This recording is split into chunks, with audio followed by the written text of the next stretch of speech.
દેશની સીમાઓ માતાના વસ્ત્ર સમાન છે. તેનું રક્ષણ કરવું દરેક ભારતીયની ફરજ છે. ભીષ્મ પિતામહ.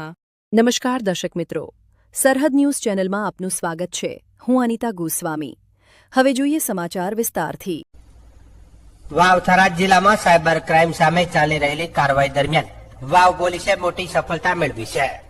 પોલીસ તપાસમાં લગભગ 2,99,66,712 જેટલા સાયબર ફ્રોડના નાણાં સગે વગે કરનાર ટોળકીનો પર્દાફાશ થયો છે.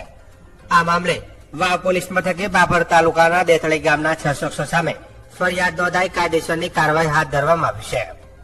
મળતી માહિતી મુજબ રાજ્યમાં વધી રહેલા સાયબર ક્રાઇમના ગુનાઓને નાથવા માટે ગુજરાત પોલીસ દ્વારા શંકાસ્પદ બેંક ખાતાઓની તપાસ હાથ ધરવામાં આવી રહી છે. તે દરમિયાન વાવ પોલીસ સ્ટેશનની હદમાં આવતા દેથળી ગામના કેટલાક વ્યક્તિઓના બેંક ખાતાઓમાં કરોડો રૂપિયાના શંકાસ્પદ વ્યવહારો નોંધાયા હોવાનું પણ સામે આવ્યું હતું.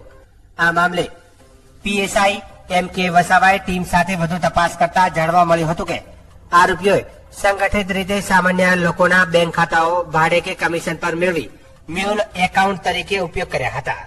આ ખાતાઓમાં સમગ્ર દેશભરમાં સાયબર ફ્રોડના ભોગ બનેલા લોકો પાસેથી છેતરપિંડીના નાણાં જમા કરવામાં આવતા હતા અને ત્યારબાદ આ નાણાં ઓનલાઈન બેન્કિંગ મારફતે અન્ય ખાતામાં ટ્રાન્સફર કરી રોકડ રૂપિયા અથવા તો ક્રિપ્ટોકરન્સીમાં કન્વર્ટ કરીને સગે વગે કરવામાં આવતા હતા.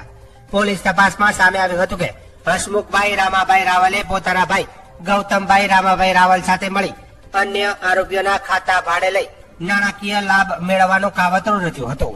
આ મામલે ગૌતમભાઈ રામાભાઈ રાવલ, વિપુલભાઈ ભગવાનભાઈ રાવલ, અતુલભાઈ અમરતભાઈ લુહાર, હિતેશભાઈ દેવરામભાઈ જોશી અને હર્ષેંગભાઈ રામાભાઈ ચૌધરી તમામ રહે દેથળી સહિત કુલ 6 આરોપીઓ સામે વાવ પોલીસ મથકે ફરિયાદ નોંધાઈ છે. પોલીસ દ્વારા આ સમગ્ર નેટવર્કની વધુ તપાસ હાથ ધરવામાં આવી રહી છે.